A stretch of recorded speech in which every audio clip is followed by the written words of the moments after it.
Hidung Roro Jonggrang oleh Saroni Asikin.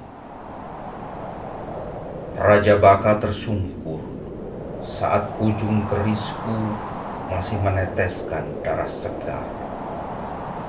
Seorang gadis menyeruak Sasana Sumewa, menubruk tubuh si mati dan menjerit pilu. Ketika wajahnya menoleh ke arahku, sontak diriku dihantam pesona dahsyat. Inikah si putri Raja Baka yang cerita kecantikannya telah beredar dari Prambanan, Baka hingga Pengging? Kabar tentang kecantikan sang putri ternyata bukan warta dusta. Lekat-lekat kutatap dirinya. Wajahnya bulat, bermata buah kenari, dengan alis menggaris tipis, berhidung lurus yang selaras dengan bibir kecilnya berwarna kelopak bunga katirah. Dan ada setitik tai lalat kecil di ujung sebelah kanan. Dia bangkit. Rambut panjangnya yang tergerai itu berkibar. Tubuhnya tinggi langsing dan semampai.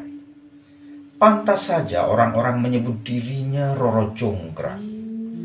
Si gadis bertubuh langsing. Sebelah tangannya bergerak ke pinggang dan mencabut cundrik dari lipatan kainnya. Lalu dengan sorot mata kemarahan dia menghambur ke arahku. Ujung cundriknya tertuju ke dadaku. Dia terkesiap ketika ujung gamannya tak mampu menembus dadaku. Beberapa kali dia menikam-nikam tanpa hasil dan dia kelelahan. Lalu duduk bersimpuh di lantai.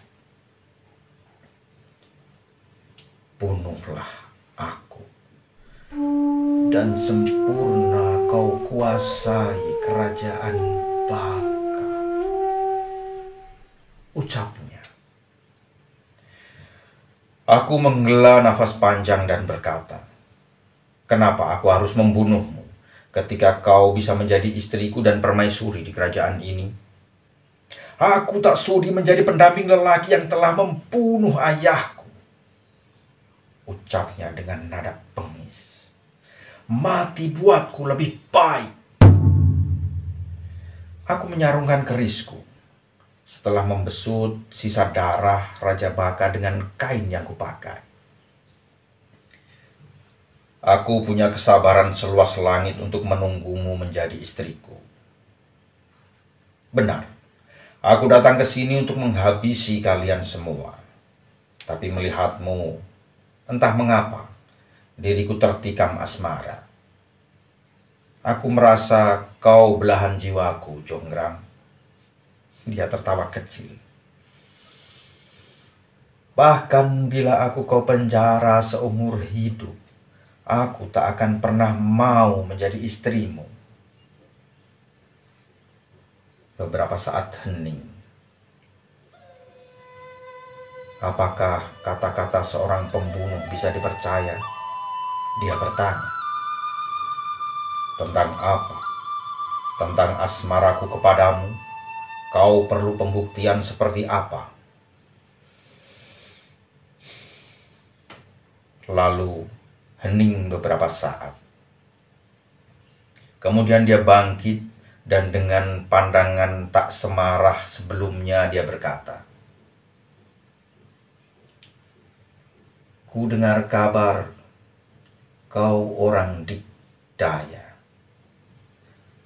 Kau sendiri yang menawarkan pembuktian rasa asmaramu kepadaku. Dengarkan, Bandawasa.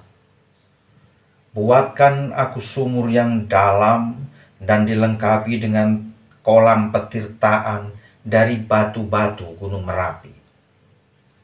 Itu harus selesai selama matahari tertidur.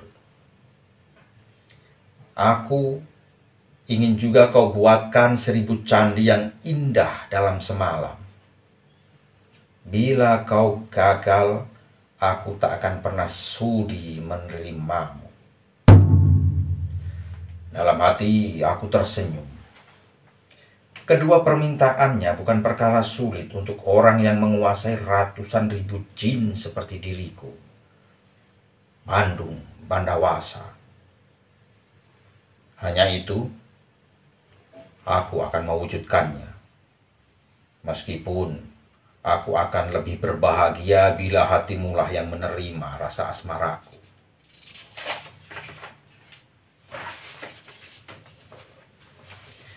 Seperti kukatakan, membuat sumur dan taman kolam petirtaan bukan perkara sulit untukku. Belum juga gagat wengi, kolam dan taman itu sudah kelar. Jonggrang lalu memintaku untuk turun ke sumur untuk memeriksa kebeningan airnya. Aku mandah saja. Ketika aku sudah di dasar sumur yang airnya setinggi pinggangku, ku dengar dia memanggil seseorang. Tak berapa lama kemudian, batu-batu besar menimpa diriku. Sebenarnya mudah buatku untuk menghancurkan batu-batu itu. Tapi ketika aku sadari bahwa Jonggrang tak akan pernah menerima asmaraku dan lebih menginginkan aku mati, maka dengan kemampuanku, aku menembus tanah dan keluar dari dalam bumi pada jarak seratusan depa dari orang-orang yang terlihat masih terus menimbuni sumur buatanku. Mereka tak tahu, aku telah tak ada di dasar sumur. Dari tempatku bersembunyi, ku dengar tawa keras Jonggrang. Orang-orang bubar ketika sumur buatanku telah benar-benar tertimbun batu. Aku mencari pohon yang lebat dan tidur di antara dahannya. Sebelum lelap, aku tersenyum, membayangkan muka terkejut Jonggrang saat menemuinya nanti pada hari terang. Dia memang terkejut, tapi segera menagih 1000 candi yang kubuat dalam semalam. Aku hanya tersenyum dan berkata, "Aku tahu kau akan mengkhianati janjimu, tapi aku akan tetap membuat 1000 candi untukmu. Oh, aku akan berbahagia andai hatimu lah yang menerima asmaraku, bukan mulutmu. Mulut bisa setiap kali berdusta." Sekali lagi kukatakan, membuat 1000 candi bukan perkara sulit. Ketika 249 candi telah rampung, ku dengar Jonggrang berkidung. Akulah penghamba asmara, tapi kenapa hatiku membatu? Kenapa hatiku membatu untuknya? Dan hati batuku akan abadi hingga dunia purna.